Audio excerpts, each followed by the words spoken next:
than 600 million people watched on television screens across the globe as Neil Armstrong and Buzz Aldrin made one giant leap for mankind and stepped onto the moon's surface. Among those watching was a 19-year-old Richard Branson, who was mesmerised by the historic event. Earlier, I spoke with the Virgin Atlantic founder at the Kennedy Space Center in Florida. So, Richard Branson, thank you very much for joining you. It's always great to talk to you from the Kennedy Space Center. Can I just ask what's going on out there today? Oh, well, we're celebrating a few things today. It happens to be my birthday, so that's always good. And we brought 100 astronauts who have signed up to go into space with Virgin Galactic to celebrate with NASA the moon landing. I remember I was... how old was I? I was 19 when the moon landing took place, and that was 50 years ago. And I was sitting in front of a small little black and white TV set with my parents and my sisters, and just marvelling at what mankind had managed to achieve. And then walking outside after we'd seen it on the television, looking up at the moon and thinking, yeah, there was two people standing on that moon. It was an extraordinary day. Well, Sir Richard, happy birthday from everyone here in Australia. I hope you have a wonderful day. Just on that, can I ask, how did it shape you as a person, watching that moon landing? How did it shape your career? Oh, I think it was transformational, not just for myself, but for anybody who was lucky enough to be alive and to be watching it. I mean, I remember my dad turning to me at the end of the program and just saying, you know, one day you will be an astronaut. And decades later, I realised I wasn't an astronaut. And in fact, 15 years ago, just went down to the registry office, registered the name Virgin Galactic Airways. Being an optimist, I also registered Virgin Intergalactic Airways. And we set about finding the best engineers in the world to build a space line and build a mothership and build spaceports and build rockets. And we've had 15 incredible years of doing that. And of course this year we put 5 people into space, so an exciting year and the start of a new space era.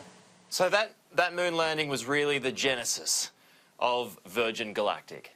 Yeah, it was. I think if the moon landing hadn't taken place, it would not have, you know, inspired me one day to want to go into space and to enable other people to go into space. So, you know, I'm lucky enough to have known both Buzz and Neil Armstrong, and I've thanked them personally, many times whenever I see them. But special people. Did you know that it would be as difficult as it has been to get to where you are today, with all of the delays that has brought us to today with respect to Virgin Galactic? I knew that space was difficult. Rocket science is rocket science, and that's difficult. I did not think it was going to be as difficult as it's been. But it's taken about 7 years longer than we'd planned. But it's worth it now. And you know, we've just been so fortunate to have had an incredible year, and we're all on a high. We're all now moving the whole operation to New Mexico. We'll be doing a few more test flights, and then I'll be going up, and then we'll be getting other people up. But it's, so we've got an exciting, very, very exciting year ahead, and it's an auspicious year to be getting that far. So you are still keen to go up? I'll be going up in the first official flight. We've obviously got brave test pilots going up in the meantime. But, you know, I was keen to go up when I was 19, and, I want to hurry up and get it done. How many Australians are on board so far? I think we have about 8 Australians who signed up to go to space. I'm coming back out again, I think, in October, November, and we'll get everybody together. If you like, I'll introduce you to them. I'm afraid of flying, I've got to say, Sir Richard. I'm not really that even good with air travel, so getting me out to space, I think you've got Buckley's chance of doing that, but I will be watching the journey with great respect and great admiration.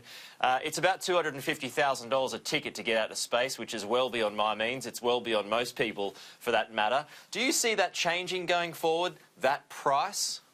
The whole point of us starting a space line is to make it safe and affordable for as many people as possible. So the initial people will be the pioneers, and they will pay the same sort of price that it originally cost to fly across the Atlantic in the early days of flight.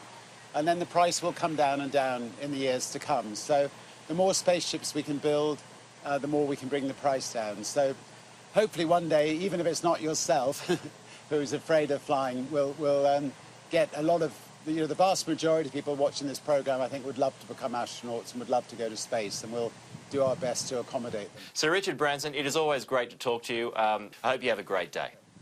Thanks so much. Cheers.